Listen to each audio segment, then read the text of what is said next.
नमस्कार दोस्तों, स्वागत है आप सभी का हमारे YouTube चैनल देव जी के ट्रिक्स में। तो दोस्तों हम लोग यहाँ पर लेखपाल से संबंधित हिंदी का टेस्ट सॉल्व करेंगे और हमने प्लेलिस्ट बना दिया है जहाँ पर आपको ग्राम परिवेश, साथ में आपको जीके जीएस और आपके यूपी स्पेशल के वीडियो आपको लेखपाल के देखने को मिल जाएंगे प्लेलिस्ट के माध्यम से।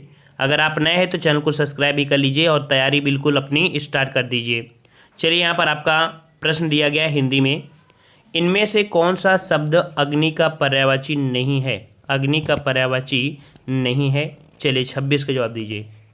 तो देखो, पावक भी होता है, आग भी होता है, अनल भी होता है, लेकिन पवित्र नहीं होता है। ठीक है, ऑप्शन राइट आपका डी हो जाएगा, पवित्र अग्नि का पर्यायवाची नहीं है। नेक्स्ट क्वेश्चन है कि लेखपाल शब्द का अंग्रेजी पर्याय बताइए। लेखपाल का अंग्रेजी क्या होता है? काफ़ी अच्छा क्वेश्चन है। तो लेखपाल का अंग्रेजी होता है आपका अकाउंटेंट। ठीक है, क्या होता है? अकाउंटेंट। ऑप्शन राइट आपका बी हो जाएगा। नेक्स्ट क्वेश्चन है कि आ उपसर्ग से बना निम्नलिखित में से कौन सा शब्द समूह सही है?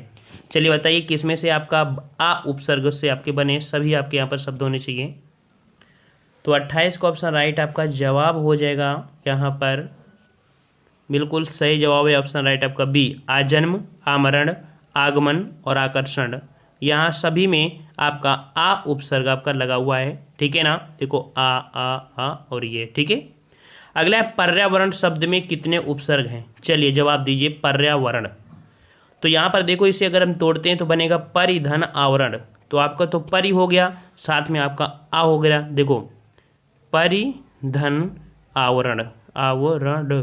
ठीक है, तो देखो परि आपका है और साथ में आ भी है ना। इस प्रकार से दो उपसर्ग आपके हैं। ऑप्शन राइट आपका यहाँ पर बी सही हो जाएगा, दो उपसर्ग से बना है। नेक्स्ट क्वेश्चन है, नमस्ते शब्द का संधि विच्छेद बताइए। नमस्ते शब्द का संधि विच्छेद क्या होगा? तो ये आपके विसर्ग संधि है और आपका बनेगा नमः धन्ते। क्या बनेगा भाई? नमः धन्ते बनेगा। और राइट आंसर आपका 30 का सी हो जाएगा, नमः धन्ते हो जाएगा। ये विसर्ग संधि का उदाहरण है। ठीक है, नेक्स्ट क्वेश्चन आपसे अगला पूछा गया है कि निम्नलिखित में से तत्पुरुष समास किसमें है? चलिए, कई बार आपको पढ़ाया भी है तत्पुरुष समास, और यहाँ पर तत्पुरुष समास आपका ऑप्शन राइट आपका बी हो जाएगा। बिल्कुल सही जवाब है ऑप्शन राइट आपका बी, राजकुमार। देखो, राजकुमार को अगर हम लोग यहाँ पर इसका विग्रह करें तो होगा राजा का कुमार, जो को विभक्ति, और विभक्ति होती है आपके समास में होती है। ठीक, इस प्रकार से राइट आंसर आपका बी हो जाएगा, राजकुमार हो जाएगा। नेक्स्ट क्वेश्चन, निम्नलिखित में से द्वंद्व समास बताइए। द्वंद्व समास पूछा गया है और द्वंद्व समास में दोनों ही पद आपके कह सकते हैं प्रधान होते हैं। यहाँ पर आपका सही जवाब, द्वंद्व समास का हमने कुछ पर्याय भी बताया था। यहाँ पर देखिए, घी शक्कर, घी शक्कर, घी और शक्कर। तो यहाँ पर डैश लगा है और डैश ये कह सकते हैं और जो आपको दर्शाता है आपकी किसके, तो आपके द्वंद्व समास को दर्शाता है। यहाँ पर राइट आंसर आपका सी हो जाएगा। नेक्स्ट क्वेश्चन है, अंक का सर्वाधिक उपयुक्त अर्थ युग्म बताइए। अंक, तो अंक का अर्थ क्या क्या होता है? तो अंक का अर्थ अंक संख्या होता है, गोद होता है। ठीक है, तो ऑप्शन राइट आपका बी हो जाएगा, जिसका जवाब बी है यहाँ पर बिल्कुल सही है। संख्या और गोद ये अंक का आपके युग्म होते हैं। अगला है उत्थान शब्द का विलोम। उत्थान का विलोम, तो भाई उत्थान का विलोम क्या हो जाएगा? यहाँ पर उत्थान का हो जाएगा पतन। ठीक है, क्या हो जाएगा? पतन हो जाएगा। इस प्रकार से ऑप्शन राइट आपका सी हो जाएगा, पतन हो जाएगा। नेक्स्ट क्वेश्चन आपसे अगला पूछा गया है, निम्नलिखित में से पुत्री शब्द के पर्यायवाची शब्द समूह कौन से हैं? पुत्री के पर्यायवाची बताना है आपको, और यहाँ पर पुत्री का पर्यायवाची, चलिए 35 का ऑप्शन राइट। तो पुत्री यहाँ पर बिल्कुल सही ऑप्शन राइट आपने चुना है, ऑप्शन डी, तनया, आत्मजा, दुहिता और तनुजा। ये जो होते हैं आपके पुत्री के पर्यायवाची होते हैं। 35 का ऑप्शन राइट आपका डी से हो जाएगा। नेक्स्ट क्वेश्चन आपसे अगला पूछा गया है कि निम्नलिखित में से कौन सा शब्द चांद का समानार्थी शब्द नहीं है? चांद का समानार्थी शब्द नहीं है।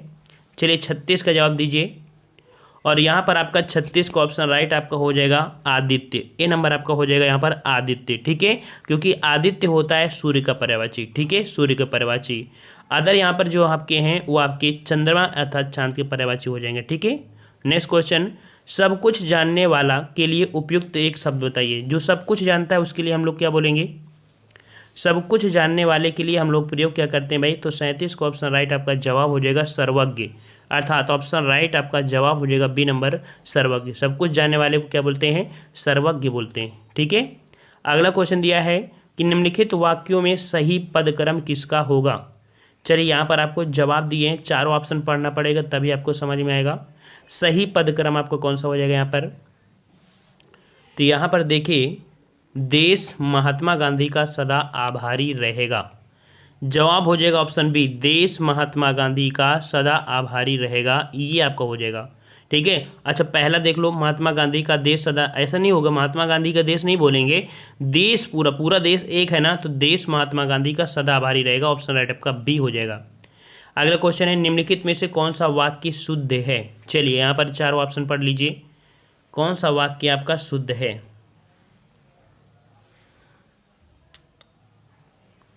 चलिए यहाँ पर 39 का जवाब हो जाएगा ऑप्शन राइट सी, देख लीजिए, कश्मीर में अनेक दर्शनीय स्थल है। ठीक है, अनेक दर्शनीय स्थल है। यहाँ पर आपका जो सही वाक्य और शुद्ध वाक्य लिखा है वो आपका सी नंबर लिखा हुआ है। ठीक है, अगला क्वेश्चन है, निम्नलिखित वाक्य का संदेहवाचक वाक्य में रूपांतरण क्या होगा।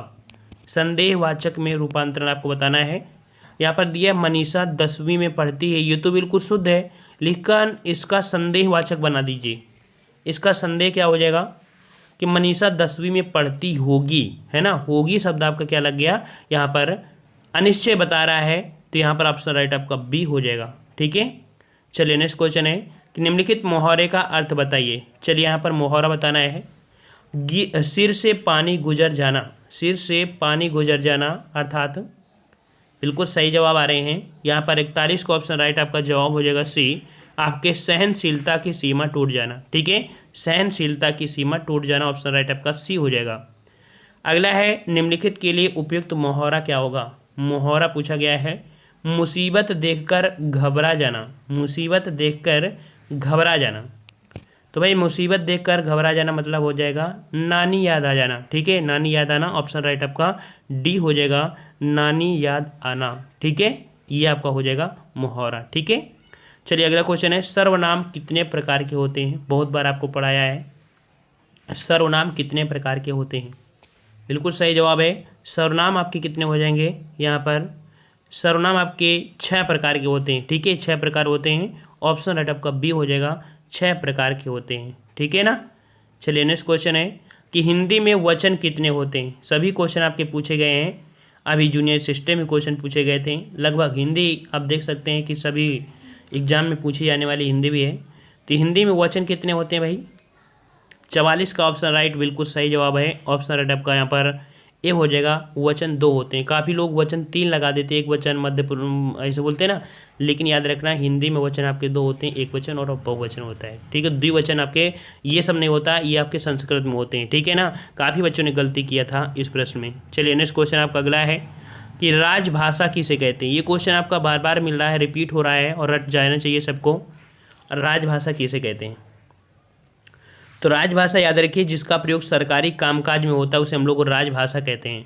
ठीक है, और संविधान द्वारा स्वीकृत भाषा आपकी होती है सरकारी कामकाज में। ठीक है, ऑप्शन राइट आपका डी हो जाएगा, जिसका प्रयोग हम लोग सरकारी भाषा में करते हैं वही आपकी राजभाषा होती है। नेक्स्ट क्वेश्चन है, जिसका जन्म कन्या के गर्भ से हुआ हो उसे क्या कहेंगे। जिसका जन्म कन्या के गर्भ से हुआ हो उसे हम लोग बोलते हैं कानीन बोलते हैं। याद रखिए ऑप्शन राइट आपका बी हो जाएगा, कानीन बोलते हैं। ठीक है, ओके ना, और ये भी क्वेश्चन आपका मिला था। और कानीन मतलब कह सकते जैसे कर्ण हुए थे, कर्ण थे वो आपके शादी के पहले जन्म हुए थे इसलिए। ठीक है, हमें सफलता मिलने तक प्रयास करना चाहिए। इस वाक्य में तक शब्द क्या है, तक शब्द आपको जो दिया है ये आपका है क्या, हमने कई बार आपको बताया है।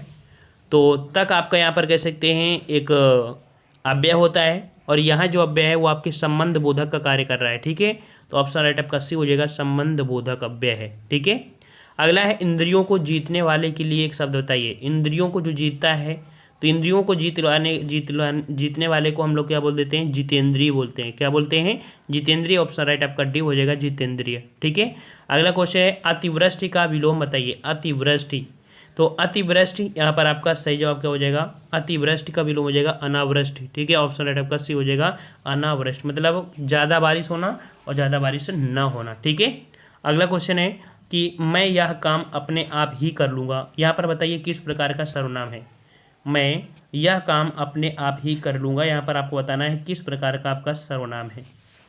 50 का ऑप्शन राइट आपका जवाब, यहाँ पर ऑप्शन राइट आपका हो जाएगा निज, देखिए आप शब्द आपका होता है निज के लिए होता है, तो ऑप्शन राइट आपका यहाँ पर बी हो जाएगा। आप जो आपका है वो निजवाचक है। ठीक है, इस प्रकार से आपने यहाँ पर 25 क्वेश्चन में आप कमेंट बॉक्स में कमेंट जरूर करिए कि आप लोगों ने कितना स्कोर यहाँ पर कंप्लीट किया है, और कम से कम 23, 24, 25 ये आपके टारगेट होना चाहिए। 25 में कम से कम 23, 24 तो आना ही चाहिए। ठीक है, पसंद आया है तो वीडियो लाइक करिए, चैनल को सब्सक्राइब कर लीजिए। और रात 8:30 बजे हम आपको बता दें, रात 8:30 बजे हिंदी का फुल टेस्ट कराया जाता है, जो कि ऑल टोटल एग्जाम के लिए महत्वपूर्ण होते हैं। वो कोई भी इंपॉर्टेंट क्वेश्चन का आपके इंडिया के किसी भी कोने में है, आपकी हिंदी वहीं से आपके आएंगे, क्योंकि वो हिंदी हम आपको ऑल टोटल प्रैक्टिस सेट होते हैं, चाहे आप कहीं के भी हों। ठीक है, तो आज की वीडियो इतना ही। पसंद आया वीडियो लाइक करिए, चैनल को सब्सक्राइब कर लीजिए। जय हिंद, जय भारत।